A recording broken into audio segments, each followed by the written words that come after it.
মৰমৰ ছাত্ৰ ছাত্ৰীসকল, আজি আমি নৱকান্ত বৰুৱাদেৱে ৰচনা কৰা হে অৰণ্য হে মহানগৰ কবিতাটি আবৃত্তি কৰিবলৈ লৈছোঁ।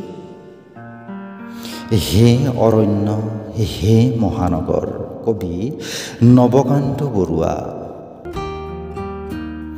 কাৰ্ফুৰ সময় হ'ল, সূৰ্য স্নাতা নগৰীৰ আঁচলৰ শেষ ৰশ্মিকণো শুহি ল'লে ৰাতিৰ আকাশে। নিস্তব্ধ মৰণ নামে নগৰীৰ ধমনীত কৰোঁ অনুভৱ কাজিৰঙা দবকাৰ আৰণ্যক অপস্মাৰ। সৰীসৃপ ক্ৰূৰ মৃত্যু সৰ্পিল জীৱন, পলাতক দৈনন্দিন নিয়ন উজ্জ্বল গধূলিৰ ৰঙা নীলা হেতামুখ, হেনা মধুমালা আৰু অলকানন্দাৰ পথ আৰু উপপথ, গলি আৰু এভিনিউ, বোবা যন্ত্ৰণাত অন্ধকাৰ, পিছল মৃত্যুৰ সাপ ভৰিৰ তলেদি যায়। পোহৰ পোহৰ কত,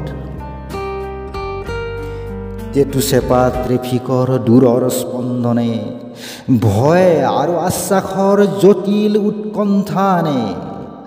অৰণ্যত চকু জ্বলে বাঘ আৰু মেচেকাৰ।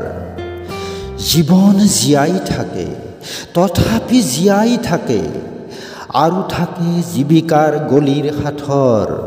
অমৃতৰ পুত্ৰ আমি, মৃত্যু স্নাতা হে মহানগৰ।